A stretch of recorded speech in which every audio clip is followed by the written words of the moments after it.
Hi, it's Fias Taro. Hello, all signs. So, ito yung ating three items, no? O, ipapakita ko lang sa inyo. This is, ano lang, short video, no? O, explain ko to. This is, the evil eye protection po, no? O, para sa, ito kasi, ito yung ating evil eye bracelet, no? Ito yung sinasabi nating all-in-one evil eye bracelet.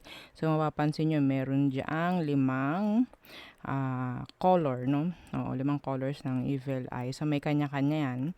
So, unahin ko to. Si green, this is for money.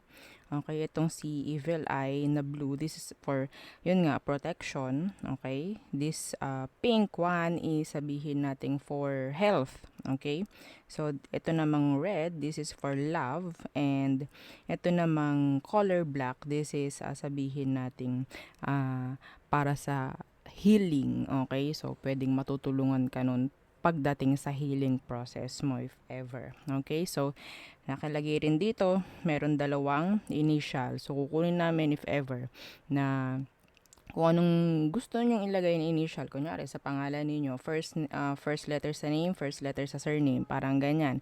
So ayan ha. So ito po is parang ang tawag dito, available, no? Oh, yan, nawawala ako. Available in red and black strings. Okay, so this is handmade. Okay, handmade po yan ha. Kapag nag-order, kapag nagsabi kayo, tsaka lang po namin gagawin. Okay, and ito naman sa ating evil eye ring. Okay, meron tayong dalawang designs nito, pero yung isa hindi ko inilalabas dahil mas prefer ko itong design na to. Okay, anyway, pareho lang din naman yon kung anong meron dito, yun din ang meron dito. Okay? So, lahat ng prayers, kung ano mang meron dito, meron din dito. Okay? And yes, this is adjustable. Kung yung daliri mo ay maliit, mapayat, mataba, or ano, kasya yan. Okay? Kasi nga po, this is adjustable and this is non-tarnished. Okay? So, ito naman ang hindi ko na isusuot everyday sa aking video. Ngayon ko lang naisuot to. Oo, ito yung ating evil eye necklace. This is so classy. Yes, oo, pag nakita nyo to in person, nako, ang ganda.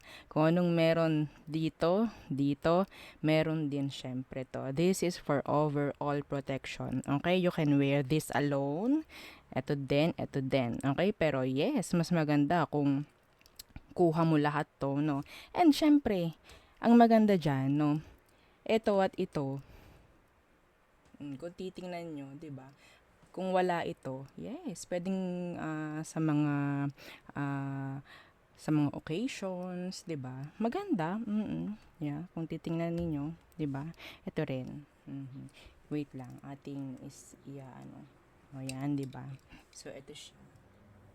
Meron siyang blue stone, no, sa kanyang gitna. Okay, turn now dito sa ating evil eye ring. So, yun lang. Hindi ko kasi ito nasasabi palagi. Hindi ko na po-promote, hindi ko na explain ng ayos, no, sa ating mga video. So, yun. Ito siya. All-in-one evil eye protection. Okay? So, evil eye ring and ating evil eye necklace. Napakaganda nito. Okay? So, yun lang. Kung may mga tanong, yes, just message me po, no, sa akin pong FB page, and wag po sa comment section ha, kasi pwedeng hindi kayo may entertain doon sa sobrang daming nagko-comment. Okay? So hindi mare-replyan lahat. So mas maganda kung mag-direct ka sa aming FB page. Okay? So yun lang. Oo, short lang. Oo, pinaliwanag ko lang kung anong meron dito. Kung anong meron dito, meron din sa dalawa. Okay? So, yun lamang, and goodbye.